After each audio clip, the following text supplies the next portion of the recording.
कोण कोणत्या योजनेकरता किती किती आपण आज त्या ठिकाणी बजेटमध्ये तरतूद करतो ते सांगितलं जातं. पण गेल्या वेळेचं बजेट होतं ते निवडणुकीचं बजेट होतं, त्यामुळे ते बजेट वाचण्याचं काम तुम्ही केलं. आपण कविता केल्यात, मी पण थोड्याशा आणल्या होत्या, खरं सांगायला करून गेलं तर. हा तुमचा बदललेला स्वभाव मला लय भावला दादा. आधी गिडं जावं तिकडं दादा तुमचे फोटो. मला लाडका भाऊ म्हणा, मला लाडका भाऊ म्हणा, मला लाडका भाऊ म्हणा, आणि मग त्याच्या पुढे आदितीताईचे फोटो ते जाऊ दे, 3 भाऊ मला लाडकी बहीण म्हणा, कारण माझं खातं आहे. नाही ते ठीक आहे. जी गुलाबी जॅकेटवर टीका काही लोकांनी केली ती मलाही आवडली नाही, खरं सांगायला गेलं ते. नोंद घेतली नोंद घेतली, ते काय लिहिलं त्यांनी. महाराष्ट्र सरकारच्या वतीनं या ठिकाणी 2025-2026 करता म्हणून जो अर्थसंकल्प या सभागृहाच्या मान्यतेकरता म्हणून या ठिकाणी राज्याचे उपमुख्यमंत्री आणि अर्थमंत्री माननीय अजितदादा यांनी ठेवलेला आहे, त्या अर्थसंकल्पावर मी माझे विचार व्यक्त करण्याकरता म्हणून या ठिकाणी उभा आहे. अध्यक्ष महोदय, या वेळेला अर्थसंकल्पाचा उल्लेख करताना, अर्थसंकल्पाचं नामकरण करताना माननीय अर्थमंत्र्यांनी या ठिकाणी या वेळेचा अर्थसंकल्प हा शाश्वत व सर्वसमावेशक अशा प्रकारचा अर्थसंकल्प आहे, अशा प्रकारचा शब्दप्रयोग केला.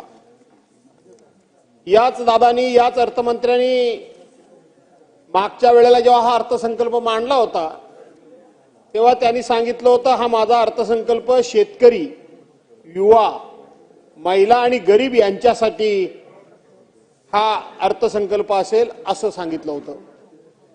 त्याच्यापूर्वी त्यावेळचे तत्कालीन अर्थमंत्री देवेंद्रजी फडणवीस यांनी त्यावेळेला त्या अर्थसंकल्पाचं वर्णन हा पंचामृत बजेट, पंचामृत अर्थसंकल्प अशा प्रकारचा अध्यक्ष महोदय त्यांनी या अर्थसंकल्पाचा उल्लेख केला होता. अध्यक्ष महोदय, प्रत्येक वेळी हे बजेट, हा अर्थसंकल्प सभागृहाच्या समोर येतो, सभागृहाच्या समोर त्याला मान्यता घेतली जाते आणि मान्यता घेतल्यानंतर प्रत्यक्षपणे या अर्थसंकल्पामध्ये खर्च किती होतो अध्यक्ष महोदय याचा सुद्धा विचार करण्याची गरज आहे. आणि म्हणून या अर्थसंकल्पामध्ये फक्त आकर्षक घोषणा, आकर्षक अशा पद्धतीच्या लोकांना आश्वासनाचा पाऊस हा प्रत्येक अर्थसंकल्पामध्ये पाळला जातो, परंतु प्रत्यक्षपणे त्या ठिकाणी कुठेही तो खर्च होताना दिसत नाही, लोकांच्या योजना होताना दिसत नाही, लोकांच्या मध्ये समाधान त्या ठिकाणी होताना दिसत नाही. आपण जर बघितलं तर दिवसागणिक महसुली जमा प्रचंड प्रमाणामध्ये वाढते. 2024-25 ला बघितलं, हे माननीय अर्थमंत्र्यांनी जे पुस्तक दिलेलं आहे त्याच्यामध्ये 4,99,463 कोटीचा अंदाज होता, परंतु प्रत्यक्षपणे 5,36,463 कोटी अशा पद्धतीचा अर्थ या महसुली जमा झाली. 2025-26 ला त्यांनी 5,60,963 कोटी रुपयाचा अंदाज वर्तवलेला आहे.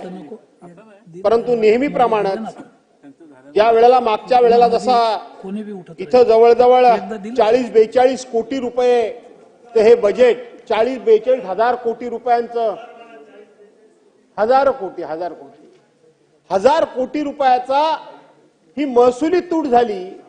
आता सुद्धा स्वतःच मंत्री महोदय सांगतायत की या वेळेला 45,891 कोटी रुपयाची तुटीचा हा अर्थसंकल्प स्वतः माननीय अर्थमंत्र्यांनी या ठिकाणी मांडलेला आहे.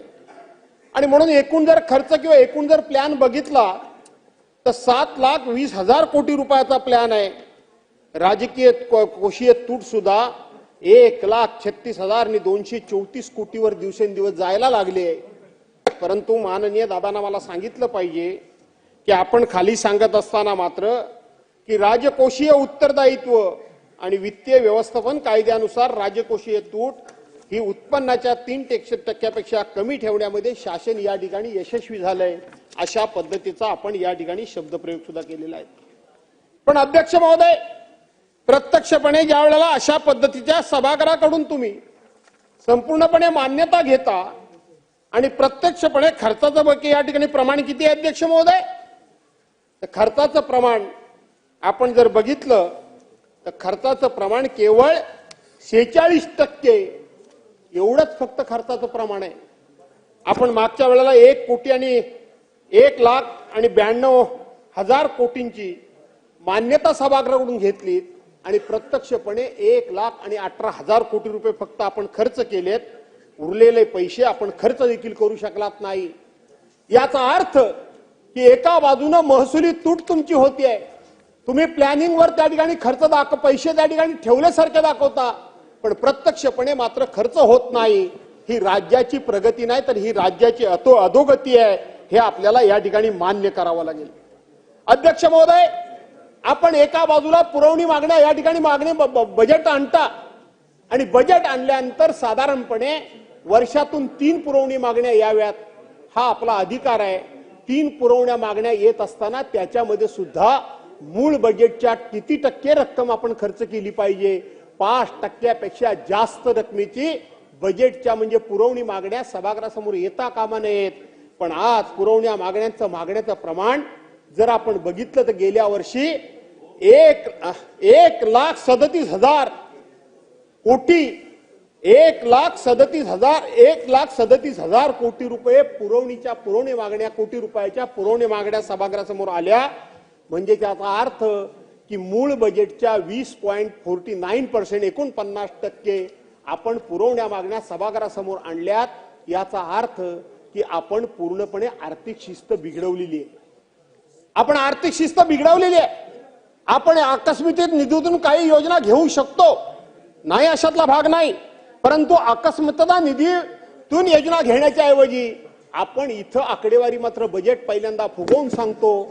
ते बजेटमध्ये नंतर रिऑपरेशन मध्ये कोणाचे पैसे किती कमी करतो आणि कोणाचे पैसे किती वाढवतो आणि ह्या पुरवण्या मागण्या सभागृहासमोर पुन्हा पुन्हा आणतो. याला कुठेतरी आर्थिक शिस्त येण्याची गरज आहे अध्यक्ष महोदय.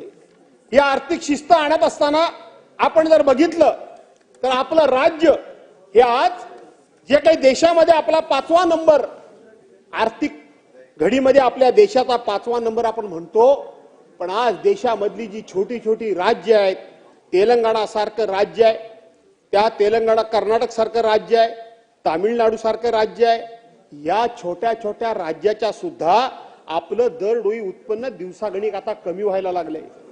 हे मी म्हणत नाही अध्यक्ष महोदय.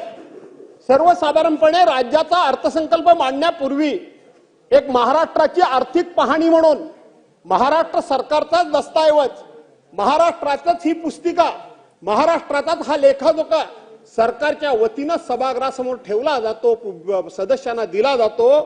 त्याच्यामध्ये ते म्हटलंय, मी म्हणत नाहीये अध्यक्ष महोदय, मी म्हणत नाहीये. त्याच आर्थिक पाहणीमध्ये दुसरा एक विषय आहे की आपल्या राज्यामध्ये 36 जिल्हे आहेत अध्यक्ष महोदय. या 36 जिल्ह्यांचं दरडोई उत्पन्न आपण इथं 2 आणि 2.5 लाख आणि 3 लाख रुपये दरडोई आपण उत्पन्न आहे म्हणून सांगतो, परंतु प्रत्यक्षपणे राज्यातल्या 36 जिल्ह्यामधल्या 18 जिल्ह्याचं वार्षिक दरडोई उत्पन्न हे 1,88,892 रुपये आहे. म्हणजे राष्ट्रीय सरासरी जी आपली ठरवून दिलेली आहे त्या निकषापेक्षा सुद्धा 36 जिल्ह्यांपैकी 18 जिल्ह्याची आपली वार्षिक दरडोई उत्पन्नाची घसरण दिवसांदिवस होत चाललेली आहे. याची सुद्धा सरकारने नोंद घेण्याची गरज आहे. अध्यक्ष महोदय, आर्थिक पाहणी आपण म्हटल्यानंतर 8.75% आपला विकास दर वाढेल आपण म्हणतोय. हा विकास दर वाढत असताना राज्याचा विकास दर, राज्याचं दरडोई उत्पन्न 3 बाबींवर काढलं जातं अध्यक्ष महोदय. 1 उद्योग, 2 शेती आणि 3 सेवा कर. अध्यक्ष महोदय, 8.75% राज्याचं दरडोई उत्पन्न आपण राज्याचा विकास दर 8.75% म्हणतोय. त्याला कारण फक्त आणि फक्त एकच आहे की यंदा 116% पाऊस पडला, शेतकऱ्यांचं अतिशय चांगल्या प्रकारचं पीक आलं. म्हणून अध्यक्ष महोदय, आपल्या ह्या पाणीमध्ये आपण दिसतोय की आपण गेल्या वेळेला 2.9% वाढीचा दर होता, तो या वेळेला 3.3% वाढला. ही आर्थिक पाहणी सांगते, मी सांगत नाहीये. म्हणून आपण तिथं पुढे जातोय. 2020-21च्या तुलनेनं पेरणी क्षेत्र तर कमीच झाले, आता कमी झालंय. यंदा हा दर घसरणार आहे अध्यक्ष महोदय. गव्हाच्या 1126 हेक्टर पिकापैकी जागेवर पेरणीपैकी 1047 हेक्टरवरच पेरणी झाली अध्यक्ष महोदय. ज्वारीच्या 2320 हेक्टर पैकी एकूण 1740 हेक्टरवर पेरणी झाली अध्यक्ष महोदय. बाजरीच्या 687 हेक्टर पैकी 404 हेक्टरवर फक्त पेरणी झाली आहे. तृणधान्याच्या 7079 हेक्टरवरून आपण 6368 वर हेक्टरवर आलोय. सर्व कडधान्य 4595 हेक्टरवरून आपण 4450 हेक्टरवर आलोय. सर्व अन्नधान्य 16674 हेक्टरवरून अध्यक्ष महोदय 10,787 हेक्टरवर आपण आलोय. याचा अर्थ यंदा हे पीक कमी होणार आहे. हे पीक कमी होणार आहे.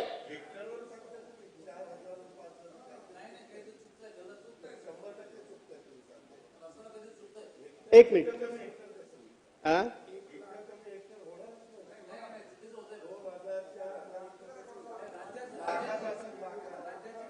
ठीक आहे, मी दादा त्याच्यामध्ये दुरुस्त करू, काय हरकत नाही, माझा काही त्याबद्दल आग्रह नाहीये.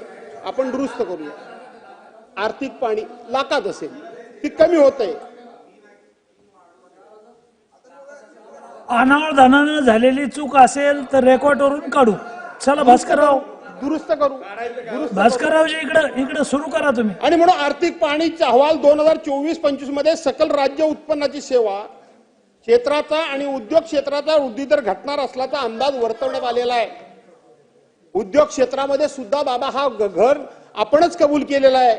खाणकाम दगडकाम क्षेत्राचा वृद्धी दर सुद्धा मागील वर्षी 5.8% होता. या वेळेला तो 2.9% आलाय. वीज वायू पाणी पुरवठा आणि इतर उपयुक्त सेवा हे 13.5 वरून 8.1% आले. बांधकाम वृद्धी 10.4% 5.7% आले. त्यामुळे उद्योग क्षेत्राचा आपण सांगताय की दावोदचा सातत्याने आपण उल्लेख करताय. 15,72,000 कोटी रुपयाचे आम्ही त्या ठिकाणी करार करून आलो म्हणून सांगताय. 16 लाख लोकांना आम्ही रोजगार देणार म्हणून सांगताय. 63 कंपन्या राष्ट्रीय आंतरराष्ट्रीय कंपन्यांबरोबर आम्ही त्या ठिकाणी करार केले म्हणून सांगताय. प्रत्यक्षपणे करार केलेत हे तुम्ही सांगताय. हे करार झाले आणि आजपर्यंत 10 मार्च पर्यंत त्याची काहीही त्या ठिकाणी प्रगती झालेली नाही. पूर्वी सुद्धा फार मोठे करार झालेले आहेत. त्याचा रिझल्ट काय आला याचं सुद्धा कधीतरी एकदा उत्तर शोधण्याची गरज आहे. आणि म्हणून उद्योग क्षेत्रामध्ये सुद्धा आपण या ठिकाणी मागे जातोय हे आपल्याला कबूल करावं लागेल. आपलं सर्वात मोठं दळणवळणाचं आणि आपल्या सगळ्यात मोठं उत्पन्नाचं साधन कोणतं आहे तर ते आहे सेवा क्षेत्र. आणि या सेवा क्षेत्रामध्ये सुद्धा आपण जर बघितलं असेल, दळणवळण असेल, वाहतूक असेल, साठवण असेल, व्यापार असेल, या सेवांचा वृद्धी 11.4% वरून 5.6% आपण खाली आलोय. आपण त्याचबरोबर मालमत्ता व व्यावसायिक सेवा मागील 12.2% वरून 8.6 वर आलोय. आणि सार्वजनिक प्रशासन संरक्षण व इतर सेवा वृद्धी याचा दर 17.5%च्या तुलनेत 11.1 वर आपण आलोय. आणि म्हणून अध्यक्ष महोदय, एका बाजूला आपण या ठिकाणी बरेच काही लोकांना योजना देण्याच्या गोष्टी करतोय आणि दुसऱ्या बाजूला राज्याची आर्थिक पाहणीमध्ये जर हे सगळं बघितलं तर आपल्या समोर फार मोठ्या अडचणी भविष्यामध्ये उभ्या राहणार आहेत हे स्पष्ट दिसते. हे स्पष्ट दिसतंय. आणि म्हणून दादा, माझी विनंती आहे की आपली सगळी बिघडलेली आर्थिक घडी बसवण्याकरता आपल्याला कठोर व्हावं लागेल. सवंग लोकप्रियतेच्या घोषणा कमी कराव्या लागतील.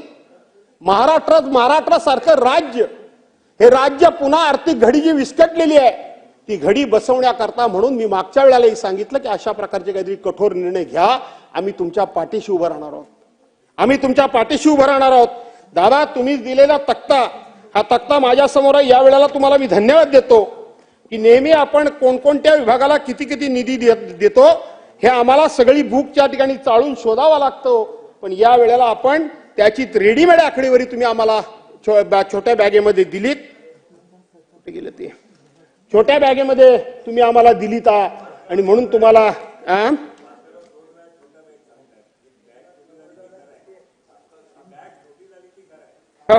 बॅग छोटी झाली, खरंय. आणि म्हणून त्याच्यामध्ये तुम्ही आम्हाला आकडेवाऱ्या दिल्यात दादा.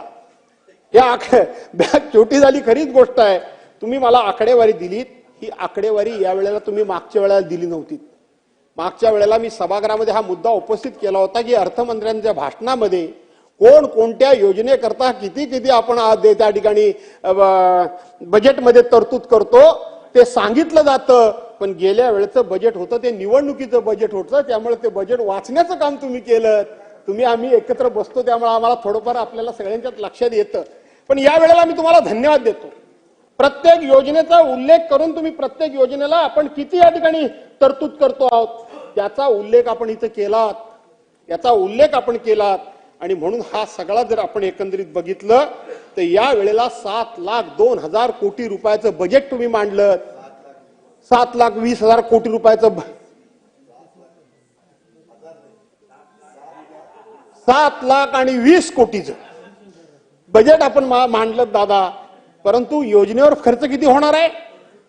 भारित आणि दत्तमत्त हे काय आहेच त्याच्यामध्ये, परंतु योजनेवर खर्च किती होणार आहे? तर 1,90,242 कोटी रुपये फक्त खर्च होणार आहे. म्हणजे एकूण राज्याच्या उत्पन्नाच्या, एकूण राज्याच्या महसुलाच्या फक्त 36% रक्कम, 36% रक्कम ही फक्त तुम्ही आपण योजनांवर खर्च करणार म्हणून दाखवलीत. खरी तर ती 36 नाही आहे, ती जास्त आहे. कारण ते 2,52,000 कोटी आहेत. काही आकडे त्या ठिकाणी टाकले गेले नाहीत, काही आकडे टाकले गेलेले नाहीत, ते वेगळे आकडे. म्हणून मी सांगितलं ना की 44% होत आहे, ते सगळं 44% होत आहे. मी कबूलच करतो ते 44% होत आहे. पण गेल्या वर्षी तुम्ही जी काय एकंदरीत रक्कम दिलीत त्यातली 46.46% फक्त रक्कम खर्च झाली आहे. दादा तपासून बघा, आपण रकमा देताय पण त्या डिपार्टमेंटकडनं खर्च होतात की नाही होतात, का आपण जाणीवपूर्वक हे खर्च होत नाहीत, किंवा आपण फक्त आणि फक्त बजेटमध्ये आकडेवारी मोठी मोठी जाहीर करतो आणि नंतर मात्र पैसे उभे करणं जड जातं म्हणून ते खर्च करण्याचे टाळतो का? याचा सुद्धा एकदा कधीतरी महाराष्ट्रामध्ये विचार होण्याची गरज आहे. याचा कधीतरी एकदा महाराष्ट्रामध्ये गजर होण्याची गरज आहे. आपण याच्यामध्ये वेगवेगळ्या घोषणा खूप मोठ्या केल्यात. मागच्या अगदी इथं आपण कविता केल्यात, मी पण थोड्याशा आणल्या होत्या. खरं सांगायला करून गेलं तर हा तुमचा बदललेला स्वभाव मला लय भावला दादा. तुम्ही एवढे अध्यात्म झालात, एवढे रसिक झालात, नाही तर वृक्ष दादा, वृक्ष रागीट दादा अशी तुमची जी इमेज होती ती जरा बदलायचं काम दादा करतायत. कारण कविता बिविता काव्य बिव्य म्हणायला लागले ते बरं आहे, त्याबद्दल काही वाद नाही. पण मला एकानं कोणीतरी सांगितलं म्हणतात हे पलीकडचे लोक लगेच उठतील, चिडून उठतील खरं सांगायला गेलं तर. तेच झाले भानगड. पण ते म्हणून ते चिडून उठेल म्हणून त्यांना मी सांगतो की मी पहिल्यापासून संघाच्या शाखेत जाणारा माणूस आहे. मी शाखेत जायचो, माझे वडील जनसंघवाले, आणि म्हणून मी शाखेत जायचो. म्हणून मला माहिती आहे सदा वत्सले वगैरे नमस्ते वगैरे. तुम्ही काय त्या शाखेत कधी गेलेला नाही खरं सांगायला गेलं. आणि म्हणून मला ते पूर्वी मोरोपंत पिंगळे म्हणून त्यांचे पहिले होते, त्यांनी माझा सत्कार केलेला आहे. तुम्हीच मला पालकमंत्री केला, पवार साहेबांनी मला पालकमंत्री केला. खरं सांगायला गेलं तर त्यावेळेला आमच्याकडे संघाचं शिबिर भरलं. सुदर्शनजी जे आले होते त्यांचे प्रमुख, आता जसे मोहनराव भागवत आहेत त्यांच्या. भास्कररावजी कौतुक करताय का काय?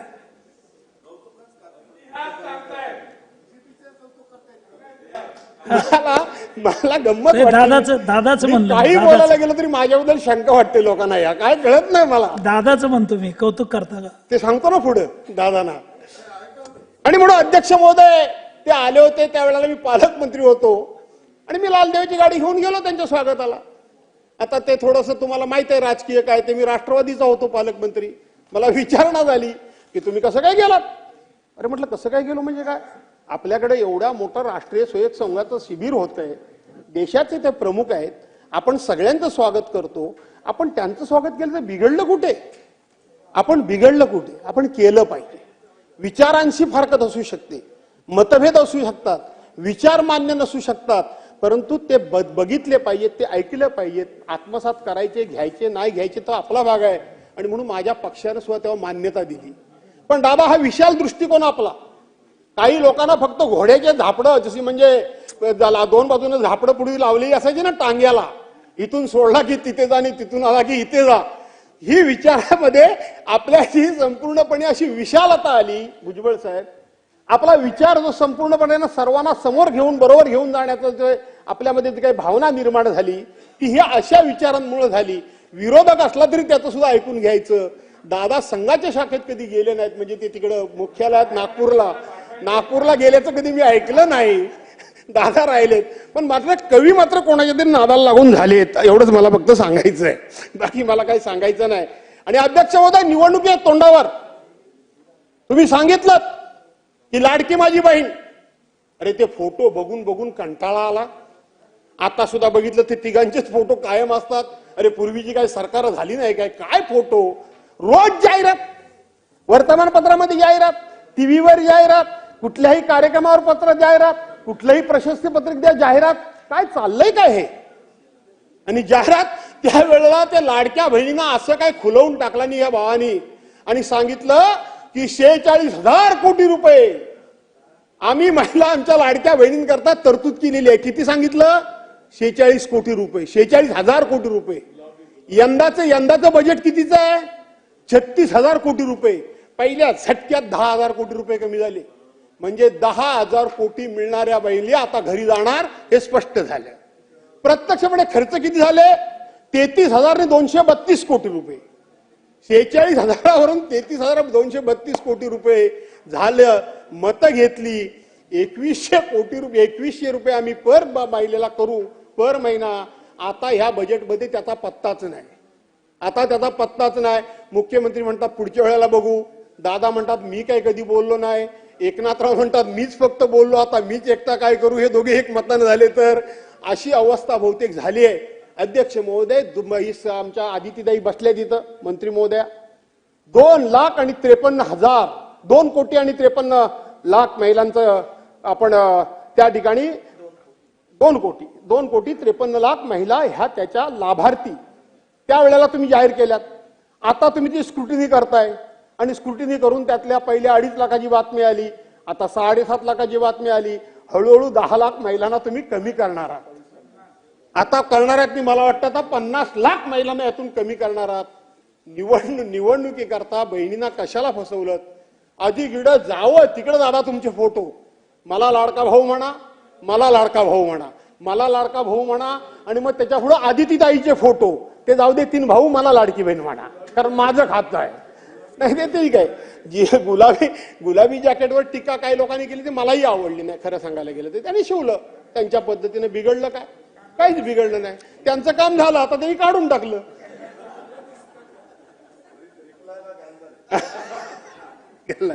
आणि म्हणून त्याचं काय झालं? त्या महिलांना तुम्ही वाऱ्यावर का सोडलं? तुमच्या जाहीरनाम्यामध्ये, भारतीय जनता पार्टीच्या जाहीरनाम्यामध्ये शेतकऱ्यांचं कर्ज माफ करू म्हणून तुम्ही जाहीरनामा लोकांना दिलात. आता तुम्ही त्या शेतकऱ्यांच्या कर्जमाफीबद्दल शब्द उच्चारला तयार नाहीत. त्यांना कर्जमाफी तुम्ही द्यायला तयार नाहीत. त्याबद्दल तुम्ही काय बोलायला तयार नाहीत. तुम्ही सभागृहामध्ये बोललात अध्यक्ष महोदय, आपल्या लोकांना निवडणुकीमध्ये तुम्ही बोललात, त्याची पूर्तता ही सरकारने सरकार म्हणून तुम्हाला करायची आहे. गेल्या इतक्या वर्षामध्ये 1962 सालापासून आज तगायत एवढी मोठी कधी सरकारी पक्षाला मेजॉरिटी मिळालेली नाही, कधीच नाही. कैलासवासी यशवंतरावजी चव्हाणांच्या कारकिर्दीमध्ये 212 आमदार फक्त एकदा निवडून आले होते. दादा आम्हाला दुःख नाही, अजिबात दुःख नाही. मी तर कधीच कोणावर जळणारा माणूस नाही. जे आहे प्रत्येकाच्या नशिबाने ते घडतं, त्याची चिंता करायची गरज नाही. पण अशा पद्धतीनं तुमच्यावर लोकांनी विश्वास ठेवला आहे. कुठे काय आहे? काय तुम्ही तरुणांकरता सांगितलं, आम्ही लाडका भाऊ सांगितलं, आम्ही लाडकी बहीण सांगितलं, आम्ही लाडकी आजी सांगितलं, आम्ही लाडका आजोबा सांगितलं, लोकांना तीर्थयात्रेकरता नेण्याकरता म्हणून योजना जाहीर केली.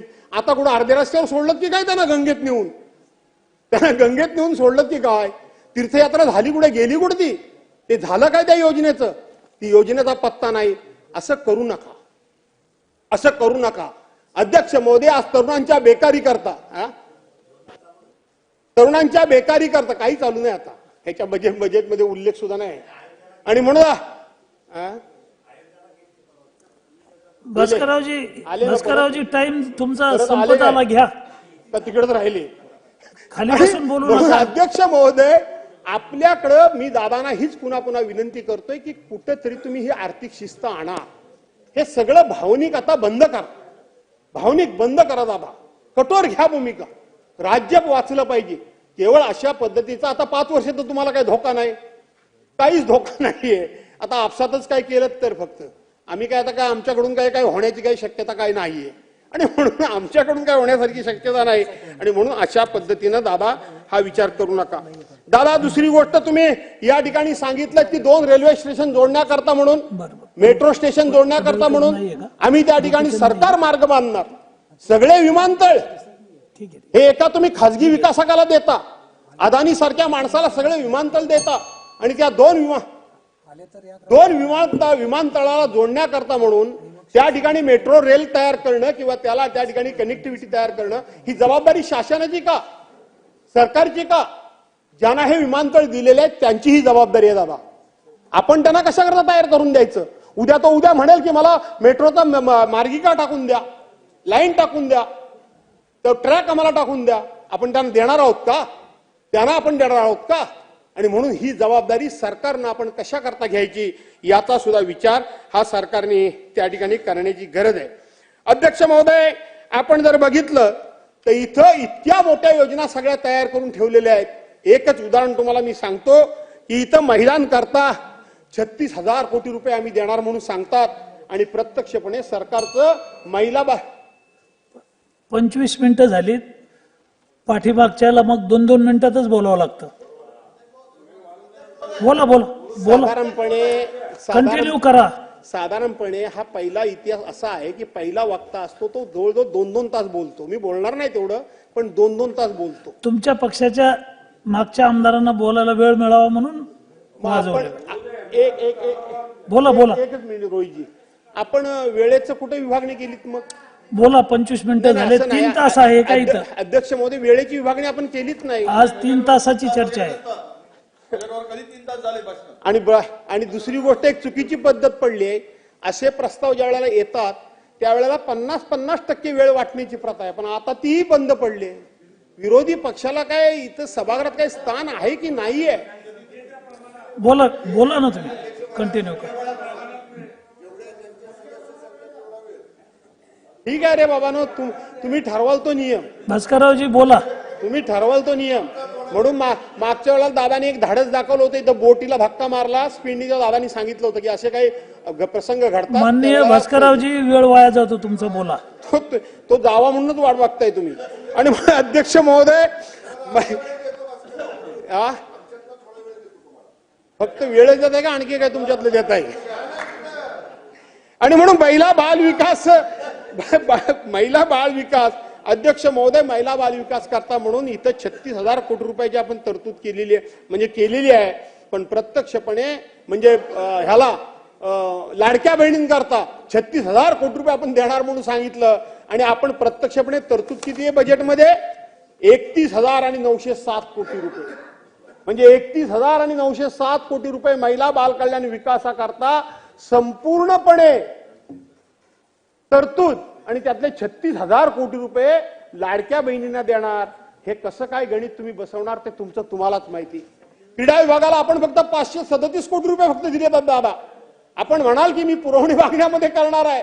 अध्यक्ष महोदय, क्रीडा विभागाला फक्त 537 कोटी, एवढा दमदार माणूस, सगळ्यात चांगला वागणारा माणूस, कधीही कोणाशी वाईट न मागणारा माणूस, खरा खेळ खेळणारा माणूस, त्याला 537 कोटी रुपये. त्याने एवढा चांगला खेळ खेळला खेडमध्ये, इंदापूरमध्ये आपण बघताय, आणि त्याला विचारला फक्त 537 कोटी. आपण दुग्ध व्यवसायामध्ये फक्त 5 कोटी रुपये, दुग्ध व्यवसायाला फक्त 5 कोटी रुपये. हे आपलं दाबा आपण दिलेली आकडेवारी आहे, मी घेतलेली नाही. दुग्ध व्यवसायाला 5 कोटी रुपये. मराठी भाषेचा फार आपण गौरव करतोय. आपण त्या ठिकाणी आपल्या भाषेला अभिजात मराठी भाषेचा दर्जा मिळाला. पुऱ्या वर्षाकरता 225 कोटी रुपये. खार भूमी दादा, कोकणाचा आपण उल्लेख नाही केलात, मी कोणाच्या विरोधात नाही, पण आमच्या कोकणामध्ये खऱ्या अर्थानं 720 किलोमीटरचा भाग असल्यामुळं खार भूमीच्या विकासाकरता आम्हाला तुम्ही पैसे दिले पाहिजे होते. पण तुम्ही त्या ठिकाणी विदर्भ मराठवाड्याला, मला कोणाबद्दलही द्वेष नाही, पण इथं तुम्ही कोकणामध्ये दादा त्या खारभूमीच्या विकासाला सुद्धा पैसे द्या, हे तुम्हाला मागतो. फक्त दिले का किती? 113 कोटी रुपये. 113. कामगार, आज आपण कामगारांचं सांगतोय 50 लाख रोजगार करणार, 40 लाख लोकांचा रोजगार करणार. आपण सांगतोय 40 लाख कोटी रुपयाचं इन्व्हेस्टमेंट करणार आणि 50 लाख रोजगार आम्ही तयार करणार. जादूगार सरकार. आणि पैसे किती दिलेत? 171 कोटी रुपये, फक्त 171 कोटी. पशुसंवर्धन करता 390 कोटी. अशा पद्धतीच्या ह्या रकमा फक्त तुम्ही दादा दिल्यात. वास्तविक हे प्रगत राज्याचं हे लक्षण नाही. हे प्रगत राज्याचं लक्षण नाही. ज्या ठिकाणी मूलभूत अशा पद्धतीच्या काही गोष्टी करणं गरजेचं आहे आणि त्या मूलभूत गरजा गोष्टी पूर्ण करून महसुलामध्ये वाढ करण्याची जिथं आवश्यकता आहे तिथं मात्र आपण हात आखडता घेतलेला आहात आणि म्हणून याचा पुन्हा एकदा कधीतरी विचार करण्याची गरज आहे. याचा विचार करण्याची गरज आहे. मी फार काय या ठिकाणी राजकारणावर बोलायचं ठरवलं तर मग राजकारणाचं मी जनरली बोलत नाही दादा, परंतु आपण या ठिकाणी आम्हाला कोकणाला विमानतळाचा उल्लेख केला. मागे दिलेले 147 कोटी रुपये फक्त खर्च होत आहेत म्हणून सांगतायत. आज रत्नागिरी सारखा जिल्हा आहे, प्रगत जिल्हा आहे, एक फक्त रस्त्याची वाहतूक सोडली तर रेल्वेची वाहतूक फ्रिक्वेन्सी फार कमी आहे. जर विमानतळ जादा लवकर जर कार्यान्वित झाला तर आम्हाला खूप त्याचा फायदा होईल. कारण जवळपास तुम्ही जरी म्हटलं असलात की चिपीचा विमानतळ तो सिंधुदुर्ग आहे, तोपर्यंत आम्ही सिंधुदुर्गाला पोहोचण्यापर्यंत आम्ही मुंबईमध्ये बाय रोड पोहोचू, इतका तो लांबचा आहे. आणि म्हणून रत्नागिरी जिल्ह्याच्या दृष्टीनं तो विमानतळ सुद्धा तुम्ही या ठिकाणी लवकरात लवकर कार्यान्वित होण्याच्या दृष्टीनं प्रयत्न करावा. तुम्ही नेहमीच प्रत्येक वेळी सांगता आणि तशा तळमळीनं तुम्ही काम देखील करता. मी तुमच्याबरोबर अनेक वर्ष काम केलेलं आहे. आजही मी तुमच्या समोर बसत असताना मी तुमची भावना बघत असतो की आपण कोकणाला काहीही देत नाही असं तुम्ही नेहमी सांगत असता. इतर भागाला देतो तसं कोकणाला काही देत नाही. कोकण सबसिडी घेत नाही. कोकणामध्ये बँकेचं कर्ज घेतलं तर एका पैशानं बुडवत नाही. त्यामुळे कधी मदत करायची वेळ आली तर त्याचे हप्ते रिशेड्यूल वगैरे करायचे असेल तर कोकणाला संधीच देता येत नाही. कोकण कोणाचाही महसूल बुडवत नाही. पण दादा 3 गोष्टी करता मी सभागृहामध्ये 10 वर्ष सरकार कोणाचाही असू दे माझी भावना कधी बदलत नाही, माझे विचार कधी बदलत नाही. मी 10 वर्ष 3 गोष्टींकरता तुमच्याकडे प्रामाणिकपणे हट्ट धरतोय की कोकणाची आर्थिक वृद्धीकरण जर करायचं असेल, कोकणाचं अर्थकारण जर सुधारायचं असेल तर पर्यटन, मत्स्य आणि त्या ठिकाणी फळबागा या 3 गोष्टींकरता तुम्ही दादा कधीतरी स्पेशल पॅकेज द्या. ते परतीचं द्या. आम्हाला कायमस्वरूपी देऊ नका. मी स्पष्टपणे सांगतो आम्हाला नको कोणाचा उधार, आम्हाला नको कोणाचं कर्ज. आम्हाला 5 वर्षाकरता तुम्ही 20,000 कोटी रुपये जे आमचं इन्फ्रास्ट्रक्चर तयार करायचं आहे, ज्या आम्हाला मूलभूत सोयी सुविधा करायच्या आहेत त्याच्याकरता 20,000 कोटी रुपये आज 10 वर्षे मी मागतोय. 20,000 ते परत बोलीवर घ्या, परत फेडीवर घ्या. कारण आमचा कोकण म्हणजे डॉलर भूमी आहे. आज मासे आम्ही परदेशामध्ये पाठवतो, आपल्याला डॉलरच्या रूपानं करन्सी आपल्या देशाला आणण्याचं काम आमचा कोकण करतो. आज आंबा आम्ही बाहेर पाठवतो, डॉलरच्या रूपानं आम्ही तुम्हाला करन्सी देशाला देण्याचं काम आम्ही करतो. आज पर्यटक या ठिकाणी महाराष्ट्रामध्ये येतात, ते कोकणामध्ये मोठ्या प्रमाणात येतात. ते पर्यटनाच्या माध्यमातून डॉलर आम्ही देण्याचं काम तुम्हाला करतो, करन्सी देण्याचं आम्ही तुम्हाला काम करतो. प्रत्यक्षपणे ही डॉलर कोकण म्हणजे माझा डॉलर भूमी आहे.